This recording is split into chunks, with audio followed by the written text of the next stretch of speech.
And hey, Brent, thanks for accepting my invitation to be on my podcast. And well, I would like you to first present yourself to my audience and talk a little bit about what the black sheep is. Sure.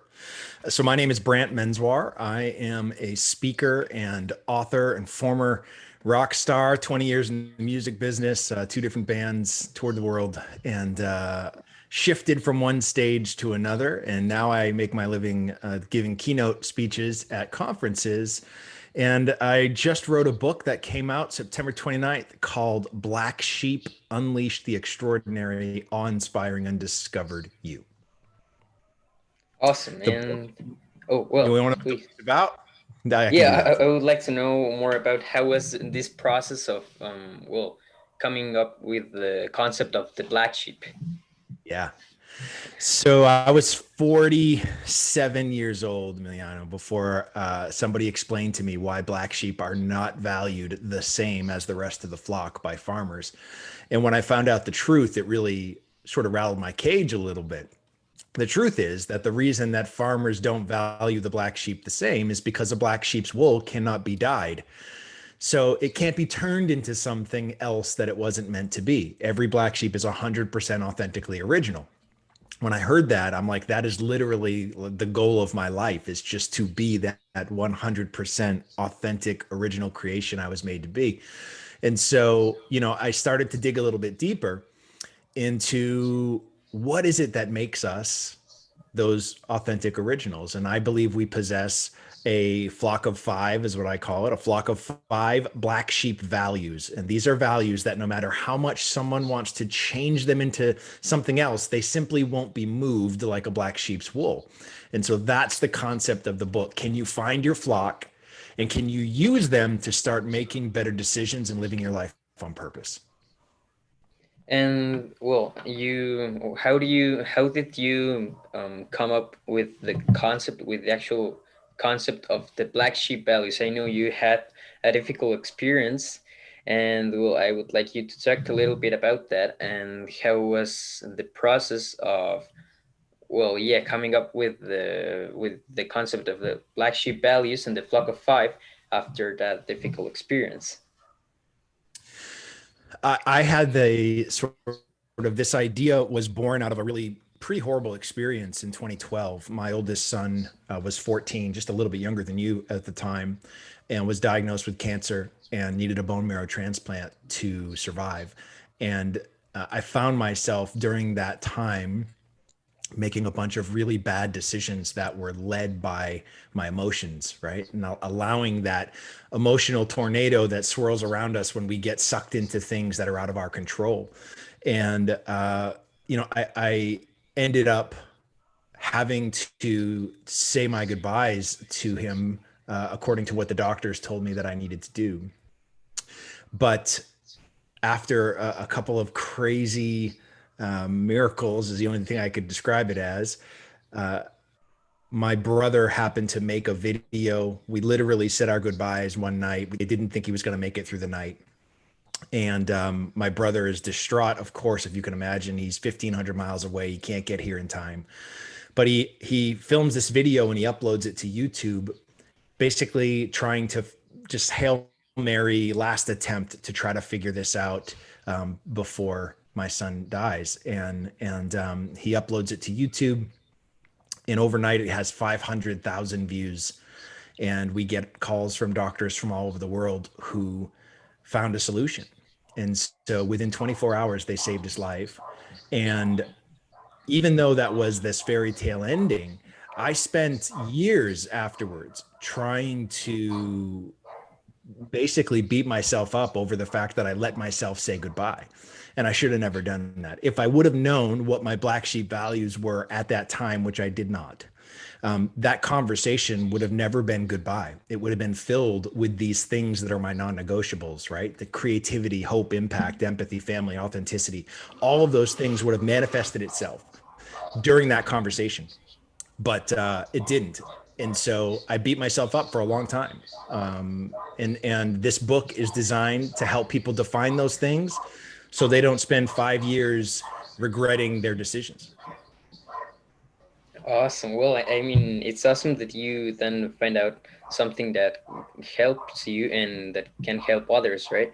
And well, you also mentioned making good decisions, and I would like to talk a little bit more about that, because that's something I have heard much about in the personal development industry about making good decisions from what you can control. And well, what you propose in your book is that making good decisions is, well, making them from your non-negotiable values, right? And so, well, I would just like you to explain us a little bit more about that concept. Most people, Emiliano, they judge whether a decision was good or bad based on an outcome, but that's wrong. That's something called outcome bias, and science doesn't support that. You can't take an after the fact result and decide whether or not the decision was good or bad. The only way that you can decide whether a decision was good or bad is by the deliberate intention that went into making the decision. It has nothing to do with an outcome. We don't control outcomes. And that is one of the most difficult things for people to wrap their heads around, right? You can influence an outcome by making the best decision possible, but you cannot control what actually happens. And so the idea is a good decision is one that is born from our black sheep values, that considers all of the facts, not just the facts in the room that you are in, and it honors what you're feeling in the moment, right? And the idea is to keep a healthy tension between the things that matter most to us and how we are feeling in the moment. And if we can keep a healthy tension, then the chance of us being able to stay in the present to make a decision is really good. But if we let our feelings pull us too far, they will pull us to the future where uncertainty is, where we don't know what's going to happen. And that fills us with anxiety. Or we beat ourselves up over decisions that we made in the past, and so we get depressed over things that we can't change. And so our values sort of serve as an anchor to keep us in the present. And so it starts with those black sheep values. You got to expand your idea of what the truth actually is, because in my son's case, right, the truth was that the truth in the room was they didn't have an answer, right? They gave up, but that wasn't the absolute truth. It was just the truth in the room that I was in.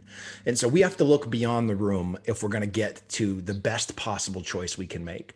And then we have to honor our feelings by acknowledging how we feel. If we ignore how we feel, then our emotions can pull us off balance and really affect our ability to make good decisions.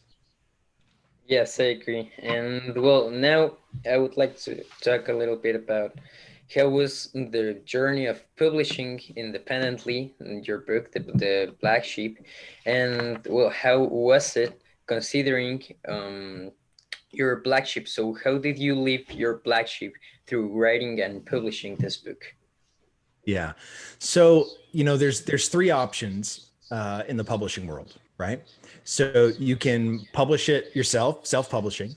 You can go traditional publishing and sort of give all the rights and the editing capabilities to a traditional publisher, or you can have a hybrid publisher, and that's what I have. So Page Two is my publisher.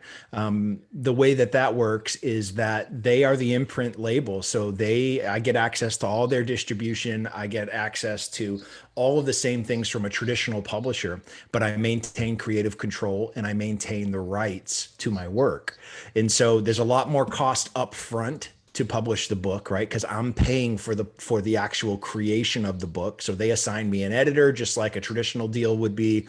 I get access to their creative team, to their design team, to their marketing team, to their bulk sales team. So I have a team of people that are all there to support me, but I control everything. And that's the best case scenario, especially for a black sheep like me. I don't want to give up that control to someone else. And so my experience has been phenomenal with Page Two. They're out of Vancouver, Canada.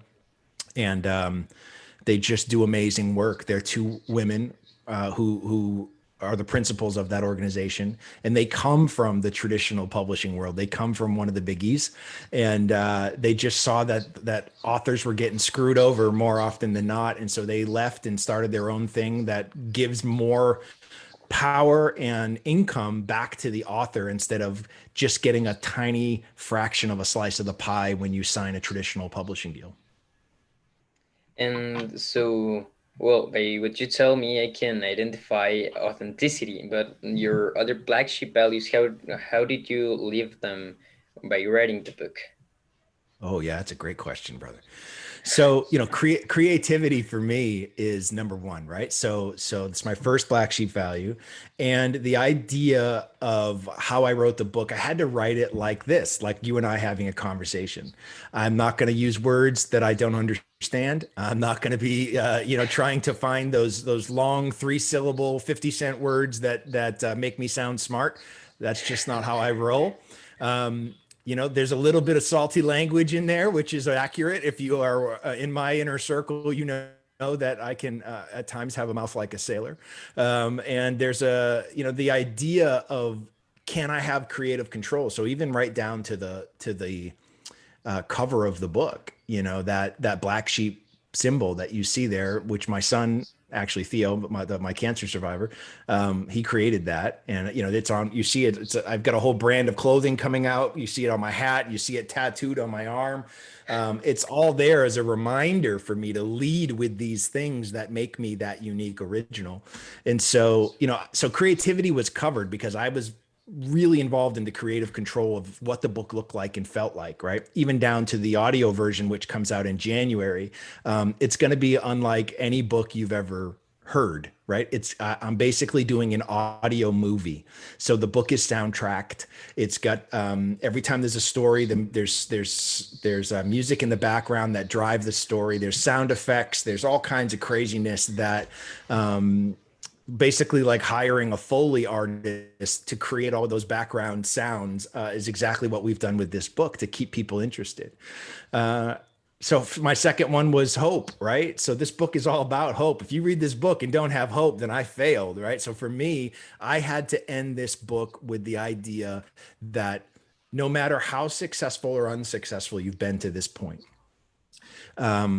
you should have hope that if you define these things in your life, you can change what's possible.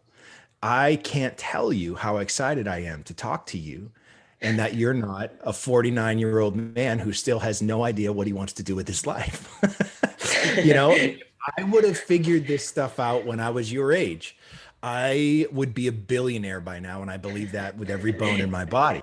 But I didn't. And so I was winging it for years and years, decades. I didn't figure this out till I was in my mid 40s, Emiliano. So for you to even read this book and start to sort of ask yourself these questions, because many of the values that you possess and will possess for the rest of your life are already formed, even at 15 years old, right? So the idea here is you still have a little bit of time. You've got probably 5 or 6, 7 years where you might find a shift in values based on what happens in your life over the next few years.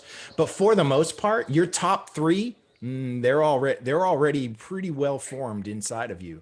And so the idea here is you take those things and you speak them into existence. And so in the book, you saw that creativity, hope, impact. We're having this conversation because the book had some sort of an impact on you. So check that box, right? And so I go to empathy. If you read the book, I know what it's like to walk a mile in someone else's shoes where hope is stripped away from you, where you have nothing left, right? And that's part of the real challenge is when you don't have these things defined, what do you hold on to when life comes and shatters everything that you know? And there's a good shot that that's going to happen at some point in your life, and you need to be prepared to handle that. That happens with the black sheep values. This was awesome. And well, I love that you mentioned my black sheep, because that's something that I want to talk about now. And well, as I emailed you earlier, my black sheep values, or at least the ones I could identify within the last weeks, were transformation, enjoyment, wisdom, gratitude, and what I call relations, because I don't know how to, well, a specific word, but by relations, I mean just like synergy and connection, right? And Yeah. well, I would love if you could guide me a bit through this process of how to actually live more my black sheep values, or at least what I consider important. So here's something really interesting. So you sent me sort of the five that you started with, and then you sent me the five that you are now on. And what you're going to find, and as you have, is that what you thought were your original ones, when you tried to find proof of them, it was pretty difficult, and so they shifted.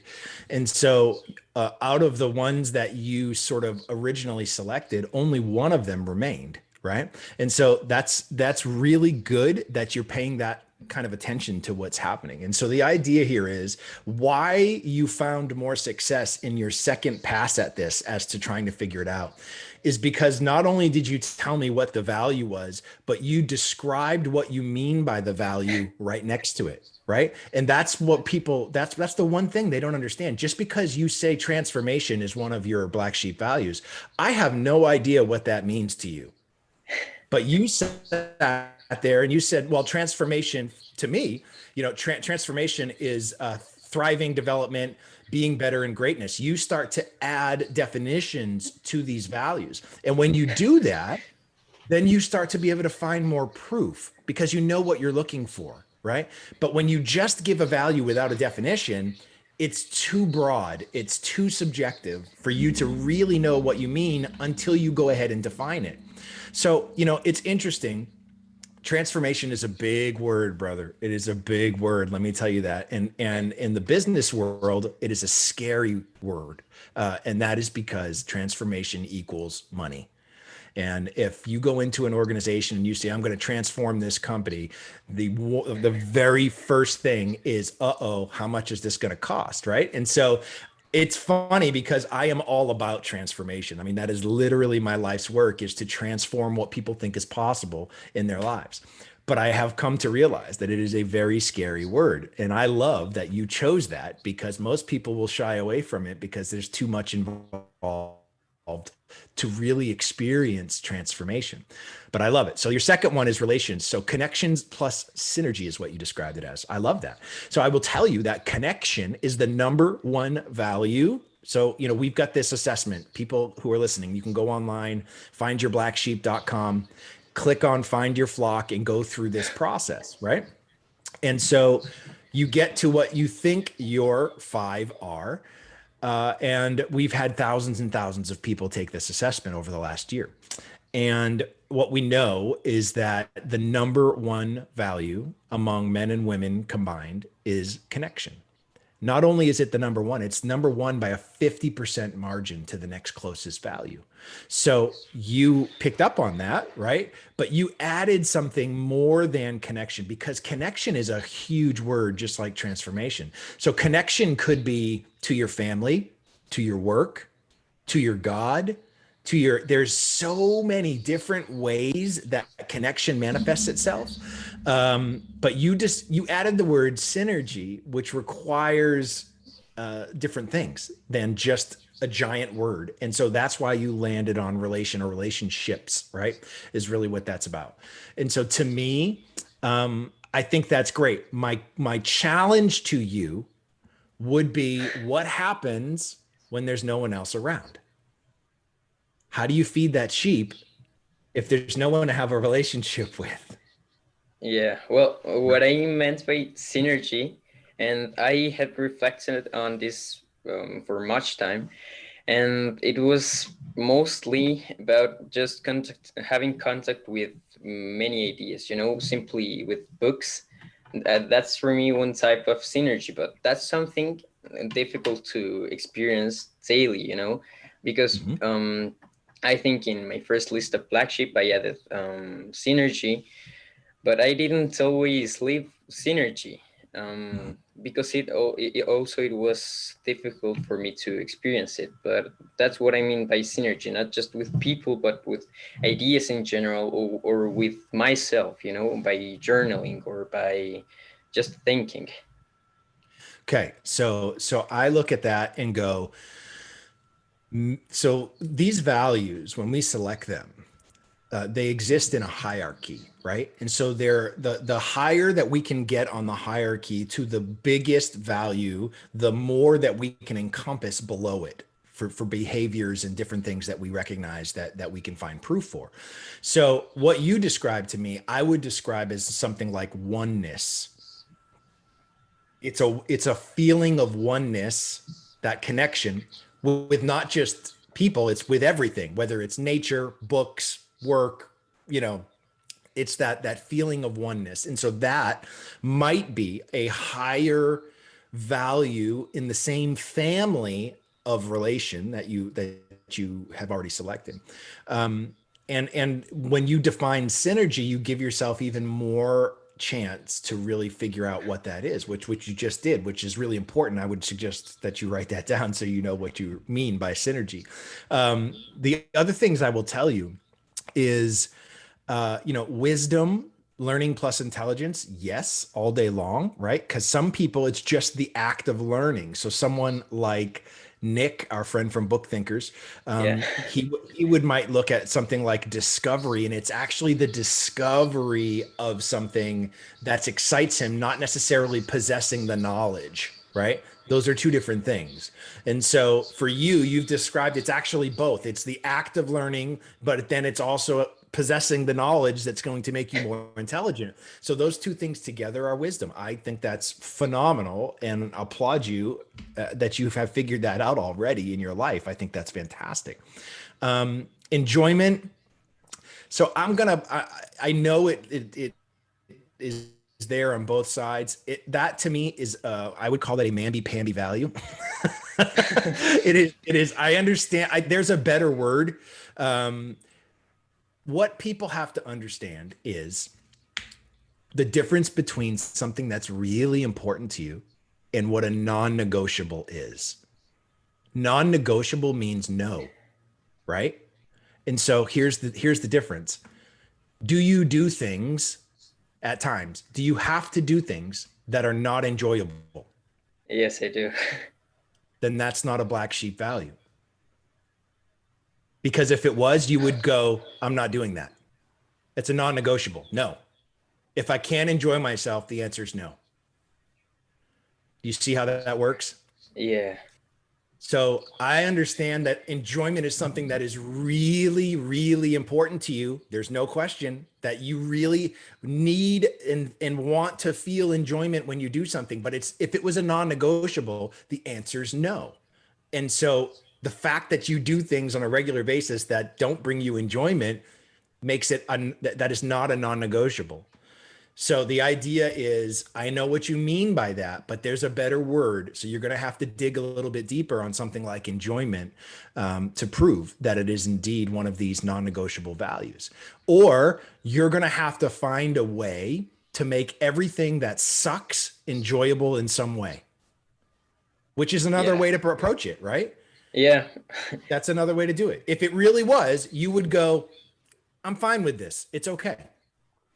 I'll make it Ye- enjoyable, even though I don't want to do it. I'll find a way to make it enjoyable. And if that was your yes. approach, then I might believe you. Yeah, well, one thing that I meant by enjoyment was also being mindful, because I mean there are like exercising in the morning. Sometimes I hate exercising, but I Uh-huh. mean I know it's good for me, and I feel myself. I feel alive, and I am also mindful of what I'm doing, and I think that's like one approach of what I thought um by enjoyment. And that's Yeah. one thing that I can identify, that yeah, most of the times I do not negotiate. So I would say that the better word is probably mindfulness, right? I mean, that is literally it's not about, you want to enjoy it, but more importantly, you're mindful of what's happening at that time, right? So whether that's working out, whether that's, doing homework, whether that, it doesn't matter. You're mindful of what the situation is and where you are in the present in that moment, right? So that to me, if you can enjoy yourself, great, but it's more important to be mindful of the scenario than it is for you to actually enjoy yourself, right? And that is where this is why it takes sometimes months and months to really find the true black sheep, because a lot of these will masquerade as things that are your non-negotiables, but when push comes to shove, they're really not. Right. And that's why it takes, in the class that I teach, it's 5 weeks and we're still just scratching the surface at 5 weeks. And so the idea here is, as you continue to look for proof, which is what you need to do, when we have proof, we don't need belief. If you feel like you have to convince yourself of anything, it's not the right sheep. It's just not, right? So you got to get to that one where not only does it feel good, you protect it. You speak up for it, right? I just got blasted by several people for speaking my values about this election in the US right now, right? And my response was going to be very saucy, a go F yourself, but I can't do that. But that's my emotions taking over, right? That's my emotions driving that response. So I don't want to do that because that's not a good decision. So I have to go back to my values and I have to say, look, here's the deal. I can't be the guy teaching people to identify what matters most and to speak it into existence and not actually do it. That makes me a hypocrite. So Yeah. I should be able to respectfully speak my values into existence. And if you don't like it, that's not my problem. That's your problem. Right. And the idea here is that's why we want to own these things, because you've got to be powerful and have the courage enough to stand up and speak for these things no matter the cost. Those are non-negotiables, no matter the cost. If you go, oh, I don't think I can, I don't want to deal with that, then it's not a non-negotiable. And that's why it takes time. Sometimes we don't know it until we get into a scenario that reveals itself to that you go, you know what? I don't think it's an actual non-negotiable. I think it's something that's really important to me, but it's not something that is a live or die situation. Yeah. Yeah, and that was a pretty good example, the one of the election, because I just saw your video on Instagram, and I mean, yeah, most people are gonna be upset by that, right? Mm-hmm. And well, so I just have one more question about my black sheep. Well, actually, two more questions, Sure. and those are first. So by relationships, you said that maybe the word is oneness, right? Yep. All right, and um, how do I identify that gratitude is an actual black sheep value? Yeah. So here is one that appears often is gratitude. Okay. So I get that a lot on both sides for men and women. Um, in some cases, it's without question 100% true. I have good friends who keep a gratitude journal and they don't start their day without writing in their gratitude journal. And if that is part of your daily practice, then yeah, you can convince me that that is one of your black sheep values. But this is also one that has been pushed on us since you were old enough to walk. It is something that you should be thankful for. What you have is ingrained in us from the moment we're born. And the idea that this could be someone else's sheep, it could be, family's sheep, friends' sheep, businesses' sheep. It's their sheep. It might not be your sheep. And you might feel bad or shameful that gratitude is not one of your sheep, but that's not how it works. So it's not a problem. It doesn't mean that gratitude isn't really important to you. It's just not a non-negotiable. So if it's a non-negotiable, it is a daily practice in your life and you will not be moved from it. If you Do you do things that you are not grateful for? That's another question, right? Those are the do you participate in things that you are not grateful for when it's over? If you have that sort of an attitude when it's done and that's how you feel, that's different than going into something that has a poor outcome, but you're still thankful for the opportunity. You see that difference there? Yeah. If you go, oh, I'm never going to do that again, then gratefulness is not one of your values, right? Because you'd be grateful for that opportunity to try something new. And the next thing that comes along, you're going to go, yeah, yeah, yeah. I'm totally grateful that I get a chance to do this. Even if I fall flat on my face, I will still be grateful of the opportunity. If that's your approach, I'm on board with you. If it's, well, my mom told me I should be grateful, and which I don't know anybody's mother who has not told them they should be grateful, right?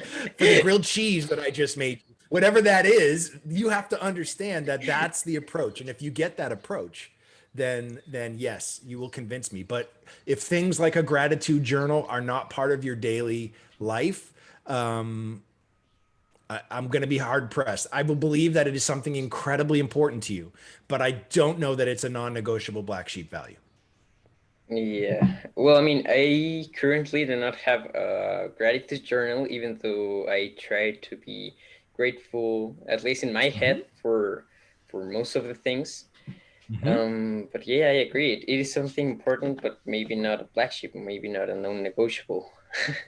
That's right. And well, besides keeping track of my black sheep, what is the next step?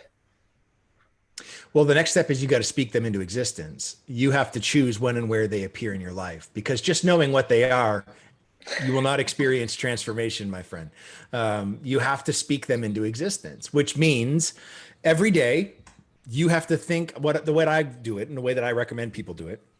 The night before your day, you should sit down, you should look at what's on your calendar for the next day, and you should be writing in your black sheep into appointments, into different times of the day that you are choosing when and where these things are going to show up. So for someone like yourself, if you're going to school or whatever that is, you have to look and go, what needs to show up in the classroom for me to get that maximum impact out of that time?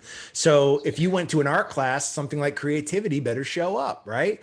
So I look at yours and go, if you say transformation, relations, wisdom, so if you go into school, you got to go in to a classroom with the approach of it's about the learning. I'm going to focus. I'm not going to be distracted. I'm going to take notes. I'm going to do those things, right? That is how you are speaking wisdom into existence, right? When you go in and you look at something like oneness or relations, right? You would look at that and you'd go, okay, I feel like I need to connect with my teacher. I feel like I need to connect with my friends. I need to take some dedicated time to actually not just connect, but connect with them about the things that really matter to me right now. Maybe it's the book you just read. Maybe it's a thought you just had. Maybe it's a TV show or a movie you just watched. So it's not just connecting, it's connecting with purpose, right?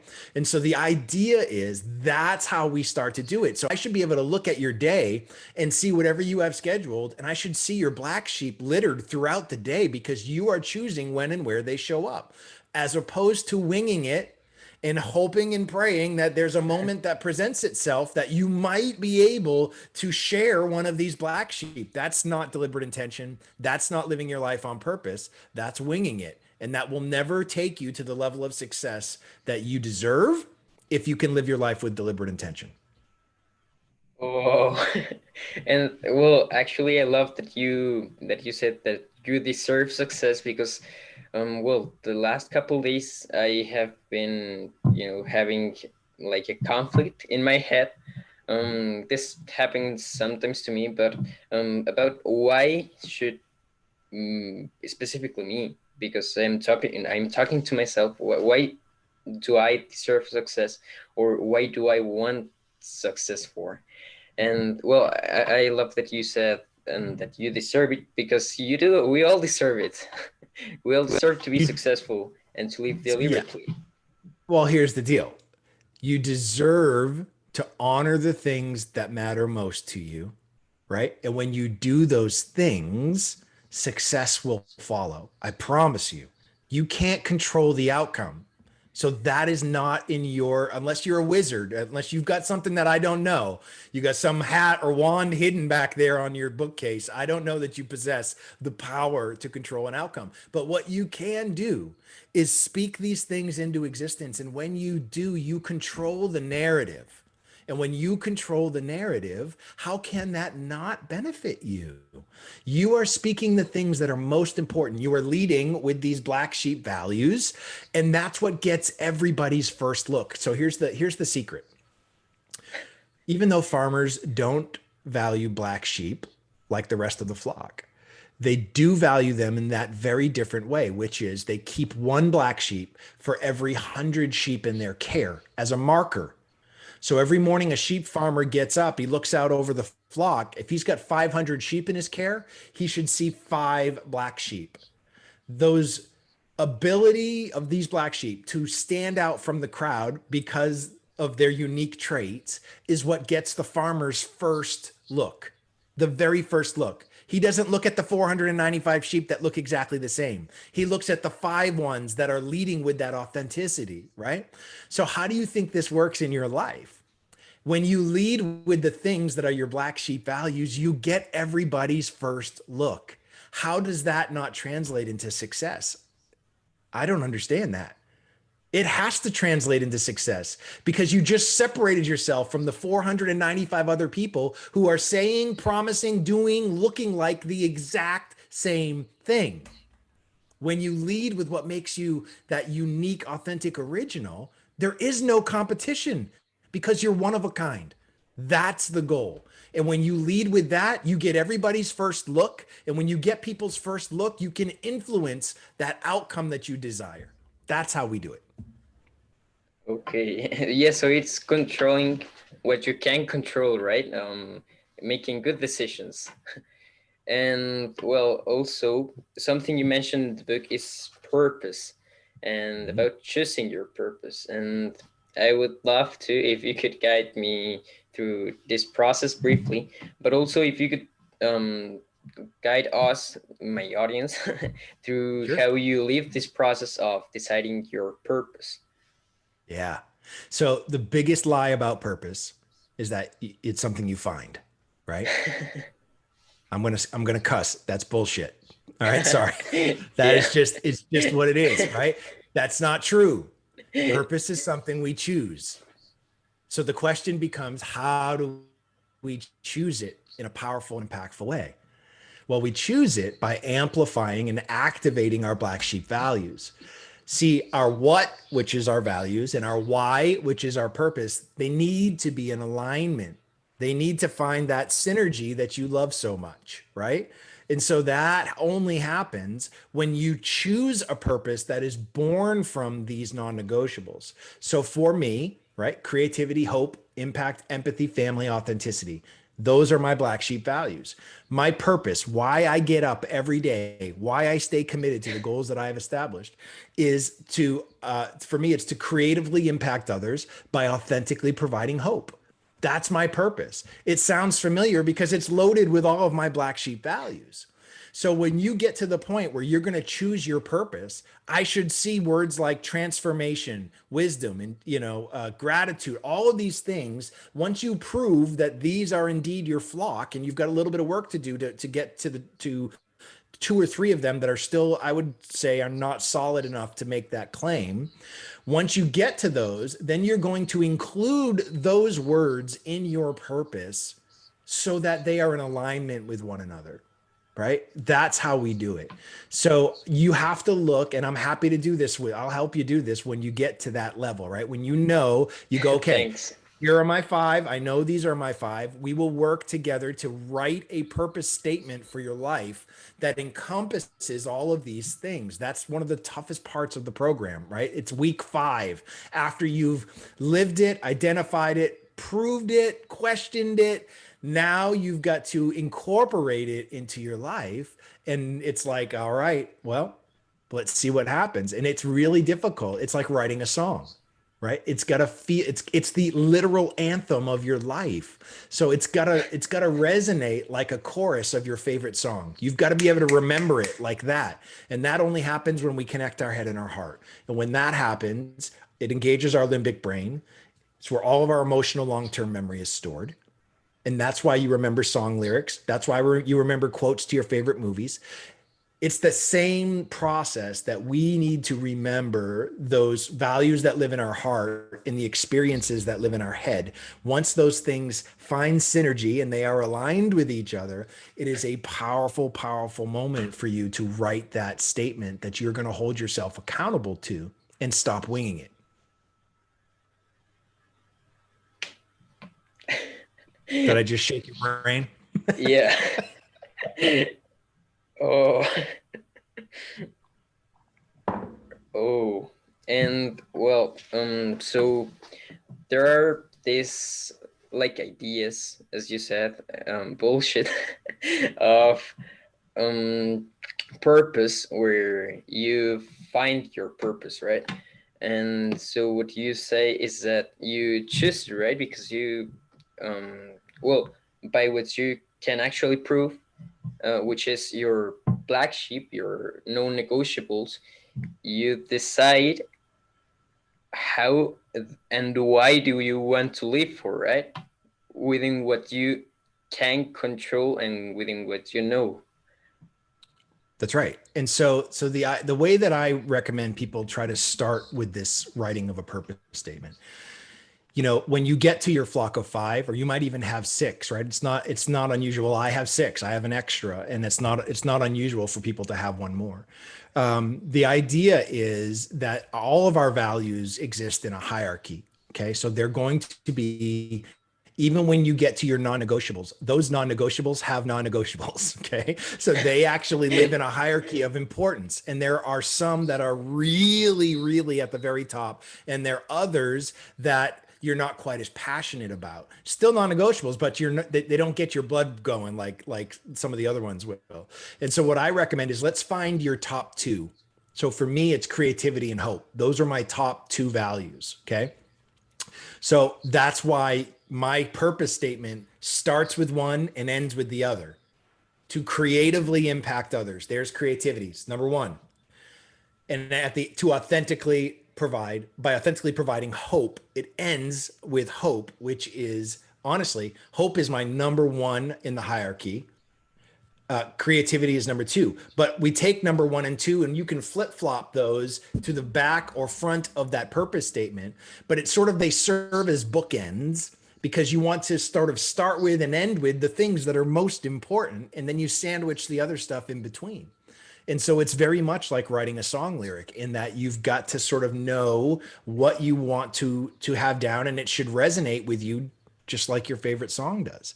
And so that is a difficult part of the process, but a crucial part of the process, to be able to hold yourself accountable, because without this statement, you can make up excuses day in and day out for the rest of your life. Again, that was mind blowing. Oh, and well, I mean, I think, well, we still have time, but um, so I would like to know, and this is something I'm interested in knowing about creativity. What does creativity mean to you? About just creating in general. So if you decide your purpose, are you being creative because you're creating, or what's your personal approach and perspective of creativity? Mm, look at you asking the tough questions. So you're the first person who's ever asked me that, and it's incredible, because there's a real belief for me with creativity. I believe you can never be closer to God than when you're creating, because He is the creator. And so for me, creativity becomes so incredibly important, because it's the closest I'm going to be to God on this side of heaven. That's what I believe. And so for me, um, everything I do has to come from a creative aspect. I don't just accept something for what it is. I have to find the creative way to present it. Otherwise, I'm not being authentic. If you gave me a sentence and said, "Hey, go say this sentence to this crowd," I'm never going to say it like you wrote it, ever. Because that doesn't allow me to be creative. I'll say what needs to be said, but I'm going to be creative about it, right? And if the answer is you can't be creative, you just have to say it as it is, then my answer is go find someone else to say this sentence. I'm not doing it. That's what a non-negotiable is, right? I'm not doing it. If I can't be creative, the answer is no. I say no to people asking me to come talk a lot, because if they're like, well, what we want you to talk about is this and what we want you to say is that, I'm like, sorry, I'm not a Muppet. You can't stick your hand up my ass and make my lips move to say what you want me to say. I'm not going to do that. I'm going to be creative. I'm going to have the impact. I'm going to drive the conversation. And if I can't do that, then it's not the right fit, and that's okay too. I can love and respect you even in those moments, and that is for me what it's about. So creativity for me is why it's so important, is because it's the closest we can get to God without actually being there. If that makes Yes, sense to you. and yes, it did, and I mean that applies for each person, right? I mean, I cannot identify that for me right now, but each person has his or her highest value, and Mhm. by living that value, he or she lives their divinity, if it could be named like that, Yeah. right? Yeah, and you're absolutely. This is the why I'm so passionate about it.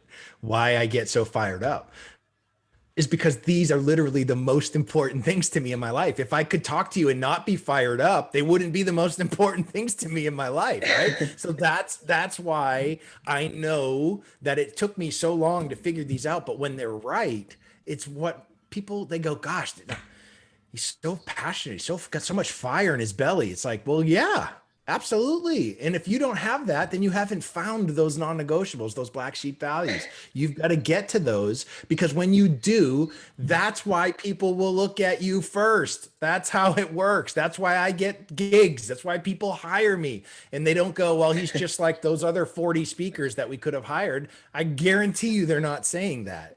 And that's because I'm not sounding or looking or presenting like any of those people because of creativity. Yeah. And how do your black sheep values help you get through tough times? So I mean, so here's the scenario. When you take the assessment, right? The assessment presents you with 125 commonly held personal core values. And it says, in a knee jerk reaction, really quickly, give us your first response. Look at the word. If the word is important to you, go ahead and select it. What we know after a couple of years and thousands of people taking this, the data tells us that the average person selects at least 30 of those words that are really important. So, how our black sheep values help us in times of stress or these moments where they're really difficult is that when you don't have your black sheep values figured out, you are trying to sort through 30 plus things in a moment's notice. It's impossible. It's impossible. There's no way you're going to honor all of those things in that moment. So we've got to get to the 5 or 6 that we can be really deliberate with our intention and use those as the foundation, sort of those foundational stones that we can step on when the whole world is shaking around us. Right? Those are those things that we need to find shelter. They are our shelter in those moments, right? I talk about this in the book. There's an ancient Japanese philosophy and way of fixing pottery called kintsugi. And kintsugi is the born from this idea of brokenness. Okay. So it goes back to an ancient Japanese shogun who had his favorite tea bowl broken. And so he sent it to be repaired. And when it came back, it had all of these ugly metal staples in it. And they just tried to put it back like it was before it broke. And he's like, this isn't going to cut it. It's disgusting. It's my favorite bowl. So he gives it to some local artisans and he says, do what you can, but it's got to look better than this. And so rather than try to just put it together like it never broke, they went out and got the most valuable resource they could in that moment, which was gold. They melted the gold down and they used the gold to glue it back together. The gold became the stuff that held the broken pieces together. Now, this philosophy and concept is really born out of this idea that it's not only did they fix the bowl, The bowl is now more valuable than before it broke because it's now laced with gold. So it's got gold all within it. And they honored the history of the bowl by showing those scars, right? And so the book talks about this idea in the sense of most of us have a tendency to spend our lives trying not to be broken. We avoid things that we think are going to break us, right? When the truth is, if you really want to be unbreakable, the first thing you need to realize is you're already broken. We need to focus on the things that hold the brokenness together. And the most valuable resource in your life, just like gold was to that bowl, the most valuable resource in your entire life are these black sheep values. Those are what hold your brokenness together. And so when you realize that, there's nothing that can break you. Nothing. Mic drop. Mic drop Again, moment. yeah. And that's being deliberately broken, right? Listen, there is no perfect person on this planet. None. Which means we're all broken in some way, shape, or form. We are. And so you can deny it, but the quicker that you understand that you're already broken, and we all are, and that there is beauty in imperfection, then you start to realize, let's focus on what's holding that brokenness together. So when these moments happen, when these difficult times happen, even when they look to be impossible and insurmountable, you still won't break because you're focusing on the thing that's holding that brokenness together already. Right? Yeah.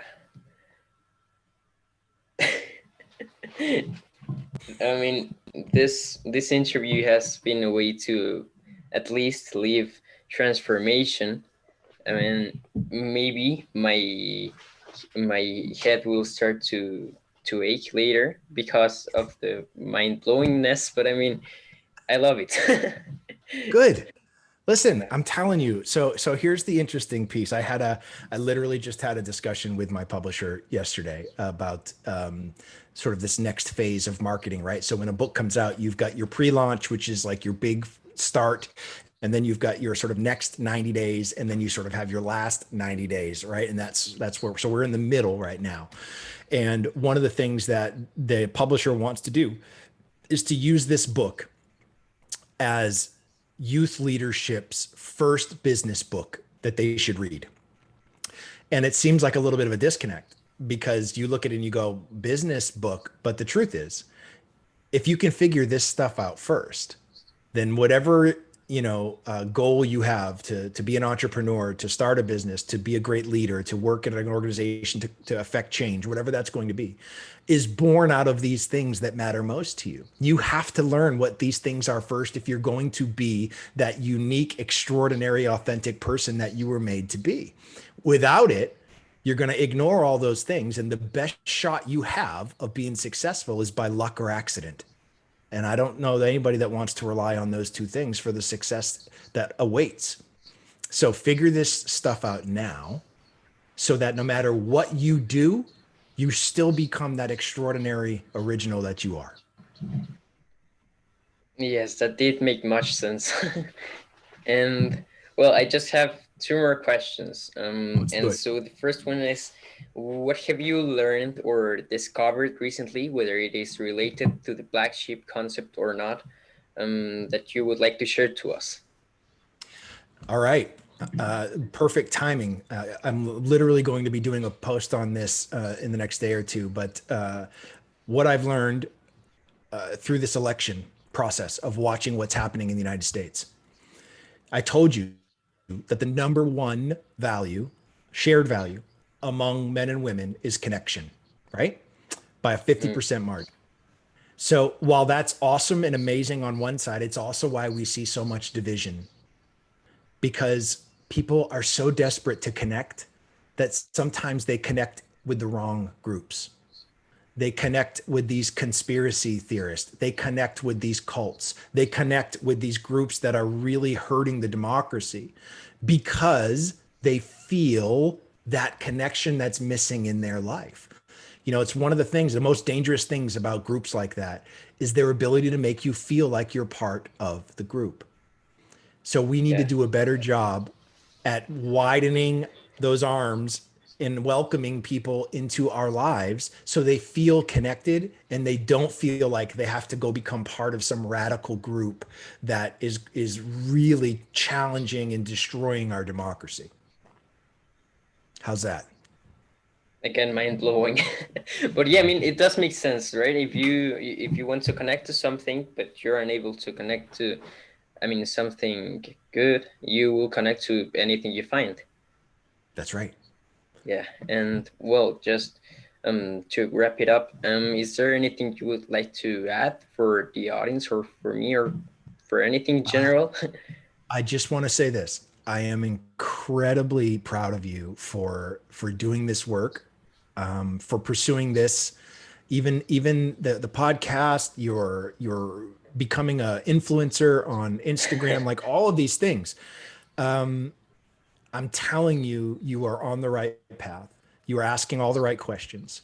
You just need to keep the courage to keep asking and keep proving that these are the things that matter most to you in your life. And I promise you, 5, 10 years down the road, you're going to be looking at your first G5 jet that you're buying so that you don't have to fly commercial anymore. And you are going to be the most incredible person and successful because you are doing all the things that everybody ignores. They chase all the wrong things. You're chasing the right things. And because of that, I promise you, in the long run, you are going to be so much better off.